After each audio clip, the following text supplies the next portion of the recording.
प्रिय मित्रों नमस्कार। मैं अजय सोलंकी एस्ट्रो एडवाइज़र और उसके साथ ही फ्लूटिस्ट यानी बांसुरी वादक। आज के ज्योतिष एपिसोड में मैं अपने एस्ट्रो चैनल में आपका हार्दिक स्वागत करता हूं। मित्रों, आज मैं आपको बतलाने जा रहा हूं कि वर्ष 2023 तुला लग्न राशि के लोगों के लिए क्या खास सौगातें लेकर आ रहा है। मित्रों, वर्ष 2023 के आरंभ में ही यानी 17 जनवरी को से तुला लग्न के लोगों को अपने संबंधित कैरियर में भारी ग्रोथ मिलेगी, भारी उन्नति तरक्की मिलेगी।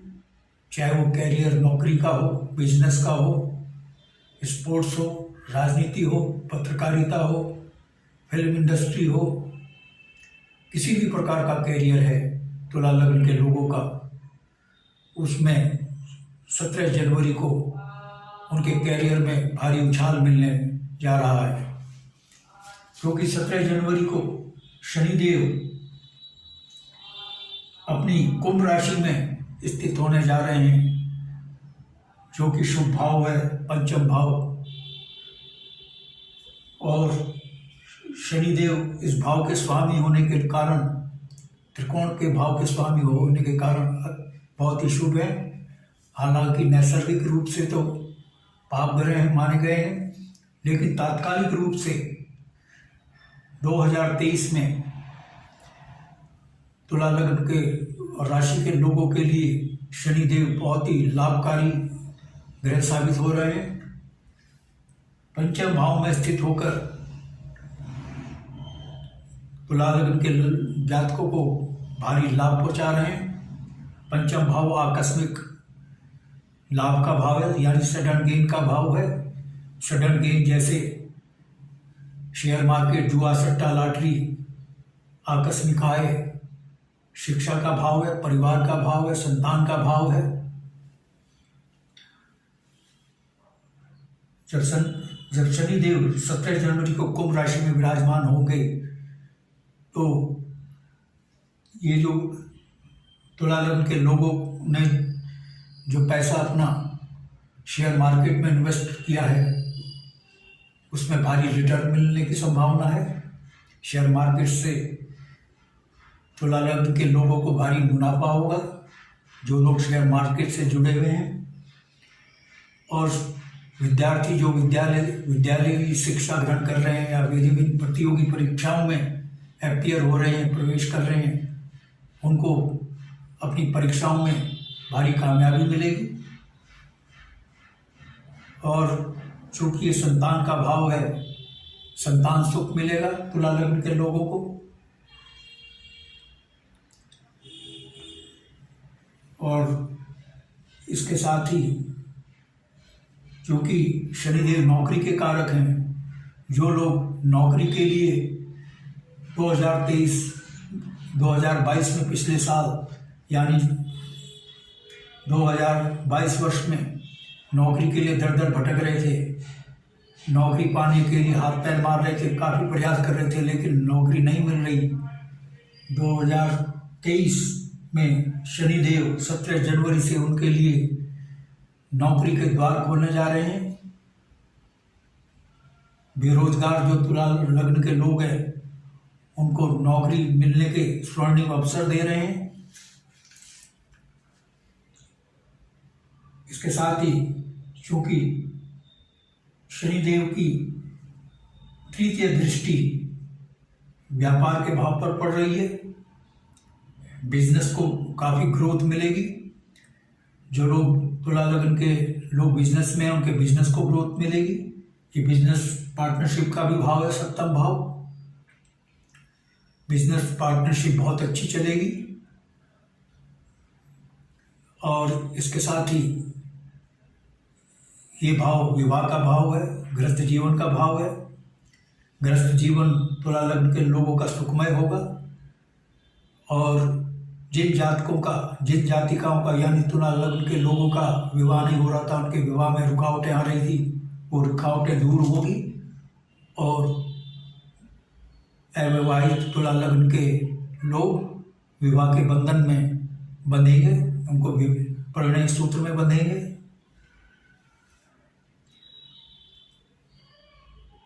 और ये तो मैंने अभी लग्न की बात बताई, तुला लग्न की। और जिनकी राशि तुला है उनको शनि की ढैया से मुक्ति मिलेगी। राशि और लग्न में अंतर है। राशि चंद्र देव से देखी जाती है और लग्न प्रथम भाव से देखा जाता है। जिनकी राशि चंद्र राशि तुला है उनको शनि की ढैया से भी मुक्ति मिल रही है। शनिदेव की जो सप्तम दृष्टि है वो आय भाव पर पड़ रही है। जाहिर है तुला लग्न के लोगों की आय में दिन दूनी रात चौगुनी रफ्तार से वृद्धि होगी। और शनिदेव की जो दशम दृष्टि है, 3 दृष्टियां होती है, 3, 7 और 10। जो दशम दृष्टि है 7, 8, 7, ये 7वीं, 8वीं, 9वीं, 10वीं, 10वीं दृष्टि बचत के भाव, परिवार के भाव, वाणी के भाव पर पड़ रही है।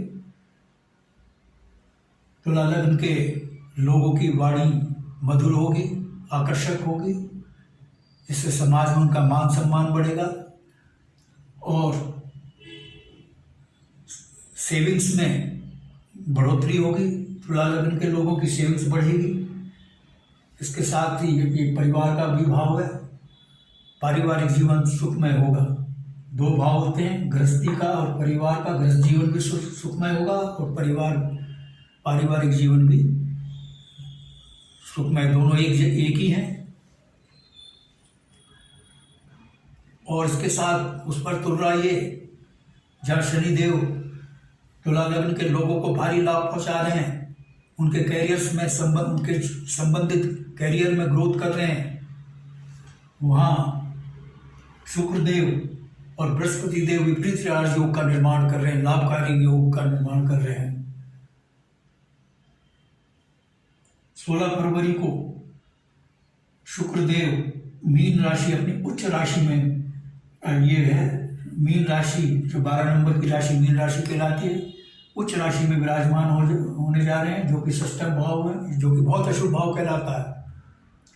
और एक राशि उनकी द्वितीय भाव में है, ये मारक भाव कहलाता है। ये 6ठे और 8वें तो महाअशुभ भाव हैं, क्योंकि ये रोग ऋण शत्रु का भाव है और अष्टम भाव दुर्घटना बीमारियों का भाव है। तो चूंकि शुक्रदेव मीन राशि में प्रवेश कर रहे हैं 16 फरवरी को, जब एक अशुभ ग्रह का स्वामी दूसरे अशुभ ग्रह में विराजमान होता है तो वह विपरीत राजयोग का निर्माण करता है। और ये जो अशुभ भाव होते हैं उनकी अशुभता समाप्त हो जाती है। क्योंकि शुक्रदेव षष्ठम अशुभ भाव में विराजमान हो रहे हैं, जबकि अष्टम भाव में उनकी राशि वृष है। वृष राशि के स्वामी होकर, अष्टम भाव के स्वामी होकर के वो एक अशुभ भाव के स्वामी होकर के दूसरे अशुभ भाव में विराजमान हो रहे हैं। तो इनकी अशुभता, दोनों भावों की, 6ठे और 8वें भाव की अशुभता को भंग कर रहे हैं। यानी ये जो रोग ऋण का भाव है, तुला लग्न के लोगों का रोग ऋण और शत्रु का भाव है। जो उनका पैसा फंसा हुआ है तुला लग्न के लोगों का, जो वापस नहीं हो रहा है, वो वापस होगा। और रोग खासकर षष्ठम भाव किडनी, लीवर, इंस्टेंटाइन और अन्य रोगों से संबंधित है। खासकर विशेषकर इसका ताल्लुक किडनी, इंस्टेंटाइन, आंतों से संबंध और लीवर से संबंधित रोगों का भाव है। जो तुला लग्न के लोग रोगों से पीड़ित थे उनको पीड़ा से मुक्ति मिलेगी, उनके रोग का निदान हो जाएगा।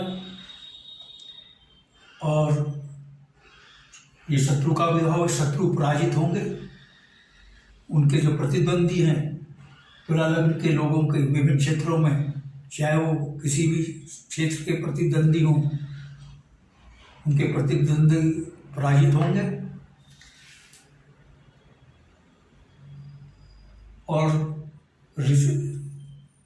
तुला लग्न के लोग जो रिसर्च में है, शोध कार्य कर रहे हैं, उनको अपने रिसर्च और शोध कार्यों में सफलता मिलेगी, क्योंकि अष्टम भाव रिसर्च का भी भाव है, शोध का भी भाव है। इसके साथ ही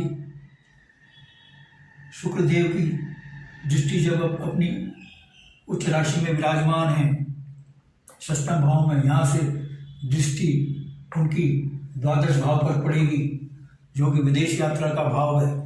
विदेश यात्रा का अवसर मिलेगा, विदेश में बसने का अवसर उनको मिलेगा तुला लग्न के लोगों को। और ये चिकित्सा व्यय का भी भाव है।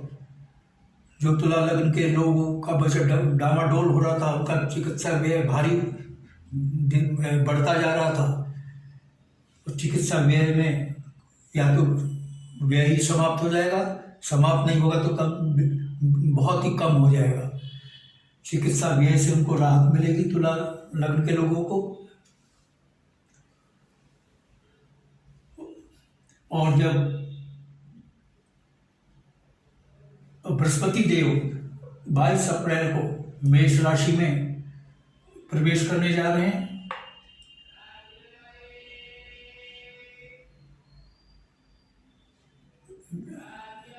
फिलहाल वो 22 अप्रैल से पहले बृहस्पति देव मीन राशि में होंगे, क्योंकि बृहस्पति देव की मीन राशि है और जो कि अशुभ भाव में है, और एक राशि नवम भाव में है, यानी दो अशुभ भाव के स्वामी हैं बृहस्पति देव, तृतीय भाव और षष्ठम भाव।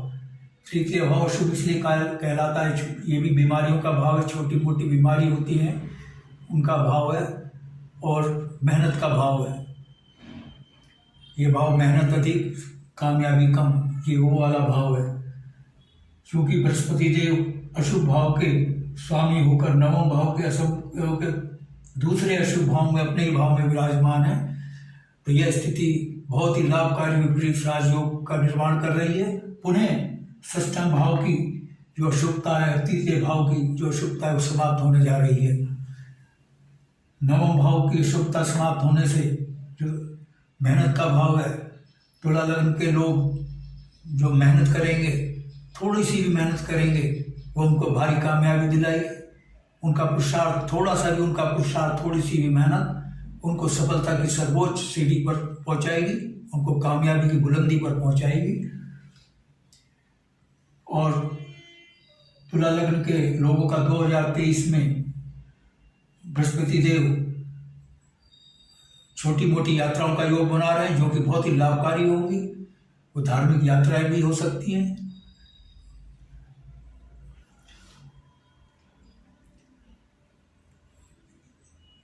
बृहस्पति देव की जो 7वीं दृष्टि है वो 12वें भाव पर पड़ रही है, जो कि विदेश यात्रा का, जहाँ शनि देव विदेश यात्रा का योग बना रहे हैं, और बृहस्पति देव भी तुला लग्न के लोगों को विदेश यात्रा का योग दे रहे हैं। और नवम दृष्टि, क्षमा करें, बृहस्पति देव की 3 दृष्टि होती हैं, पंचम, सप्तम और नवम। यस, बृहस्पति देव की जो पंचम दृष्टि है, 1, 2, 3, 4, 5, ये कर्म भाव पर पड़ रही है। कर्म भाव, और ये पदोन्नति का भाव है, समाज और सरकार द्वारा सम्मान का भाव है, समाज में सम्मान का भाव है। क्योंकि इस भाव पर दृष्टि बृहस्पति देव की पड़ रही है, 1, 2, 3, 4, 5, 5वीं दृष्टि। तुला लग्न के लोगों की सामाजिक प्रतिष्ठा बढ़ेगी, जो नौकरी में हैं उनको पदोन्नति मिलेगी, आय में तो वृद्धि होगी, और सरकार और शासन प्रशासन द्वारा भी सम्मानित हो सकते हैं। और जो लोग राजनीति में हैं उनको कामयाबी मिलेगी, क्योंकि बृहस्पति देव राजनीति के भी कारक हैं। और नवम दृष्टि बृहस्पति देव की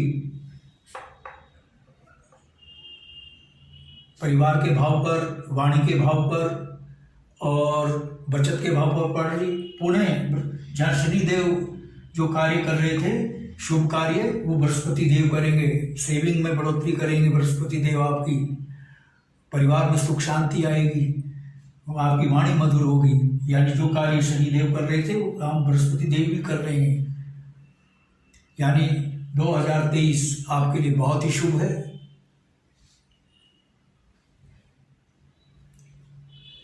कि 15 जनवरी को सूर्य देव मकर राशि में प्रवेश कर रहे हैं। मकर राशि चतुर्थ भाव में है। सूर्य देव चूंकि योग मार्ग ग्रह हैं, इनकी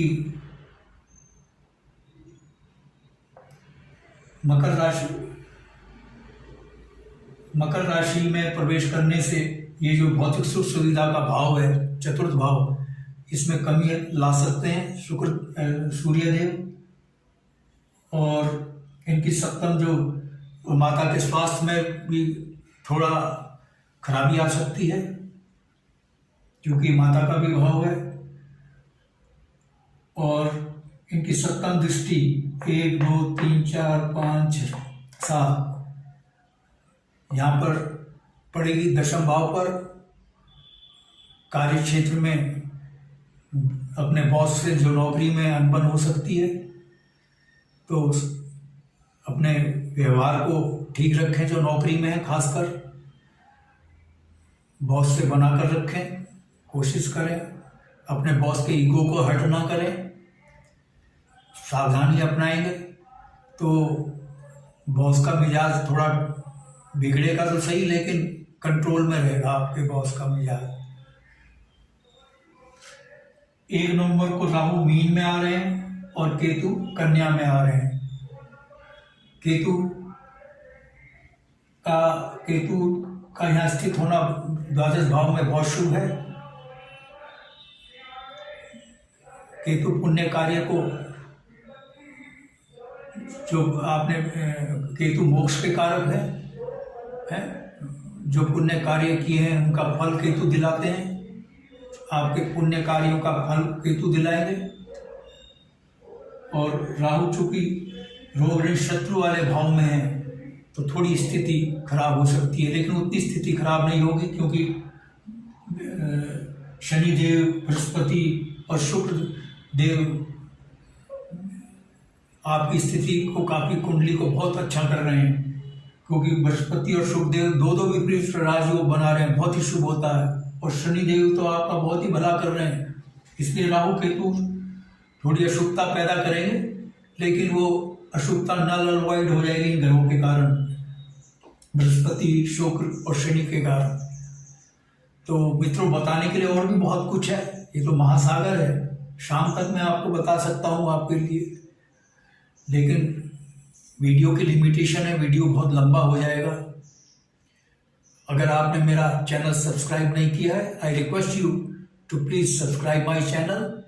बेल आइकन दबाकर सब्सक्राइब करें, जिससे अगला ज्ञानवर्धक मेरा एपिसोड आपके पास पहुंचे। यदि आप विस्तार में और जानना चाहते हैं अपनी लग्न कुंडली के बारे में, या अपनी कुंडली का विश्लेषण कराना चाहते हैं, तो आप अपने प्रश्नों के साथ और अपनी जन्म तिथि, जन्म समय व जन्म स्थान बिल्कुल ठीक होने चाहिए तीनों। अपने प्रश्नों के साथ आप मेरे व्हाट्सएप नंबर 9411769698 पर भेज सकते हैं। बस आज इतना ही मित्रों, धन्यवाद, नमस्कार।